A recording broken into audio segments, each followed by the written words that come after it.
Díomh gach aontaithe, cuimhín anseo compordach in Kistin.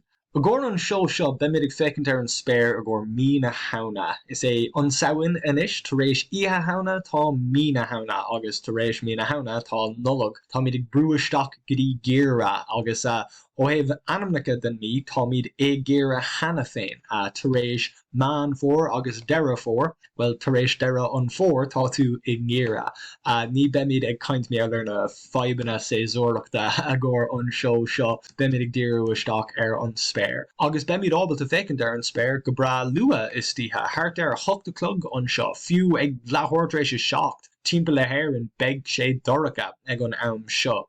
Tá míad congrach glór go dtí na puileanna an seo in éireann, agus dábhrí sin tá difriocht mór idir fad an lé agus fad an ihe i ré an géire agus i ré an saoire, beag an lá a bhd níos géire i ré an géire dúing. Níl mór an éfacht ag an próséis sin ní deirmid feib is das an rud é a go réaldulíocht go bhfuil an ihe chomhfada sin. Ach má tá tú ar an man ceircail timp lá an down, níl mór an difriocht idir fad an lá idir géire agus saoire.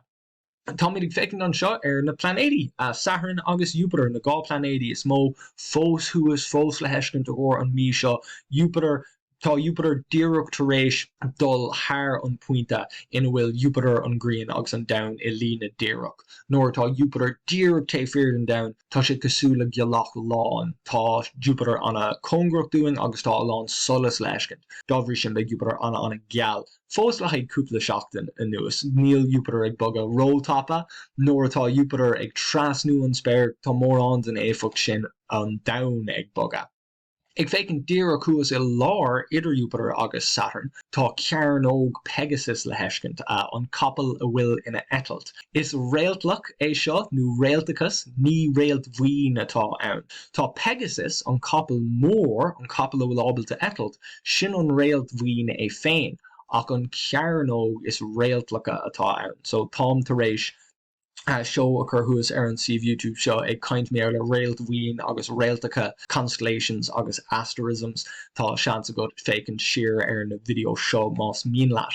Ar an taobh eile de Jupiter tá míad fós ábalta na Pleiades eiscint na seachtrafóracha freisin tá show thuas ar an sih YouTube seo mé le Raidna atá las mué den our green course deep sky objects mar d'irtar agus tá na seachtrafóracha ceann dómh siúd.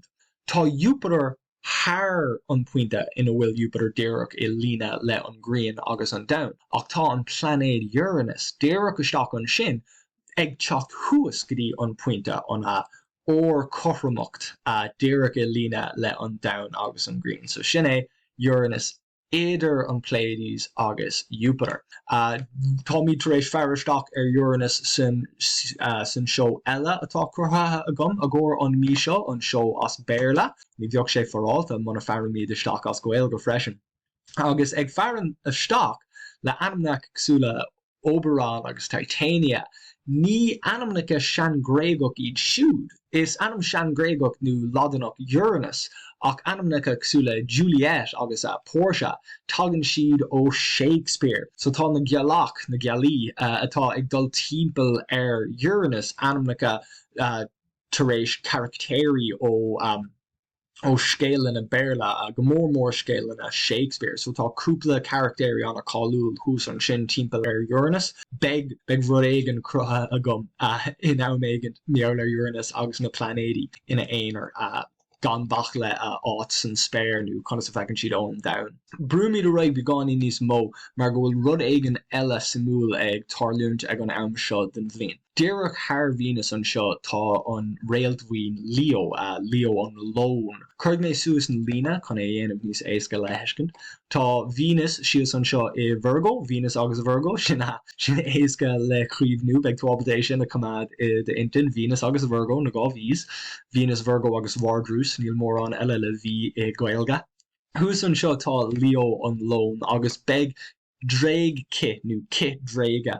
Dreige is siad na clochanna a titan ó an spéir agus a dóan suas. Réalt ag titam a d'irtar as spéirla agus clochanna agus mion PC de talamh atá ann chun na fearanna ancient. Agus beg Kit ag teacht ó an tro sin an seachtaigú agus an ochtaigú den mí seo. So tá an seo an seachtaigú ag dul le stacaí an ochtaigú sin timpeall an am.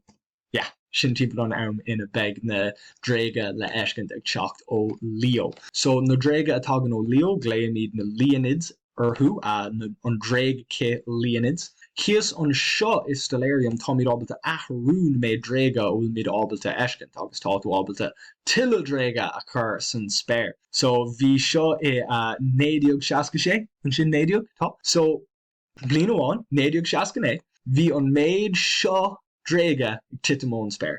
Agus má féice míad na dréige seo tá siad ag titim ag gacát agus seo an cás degan ná.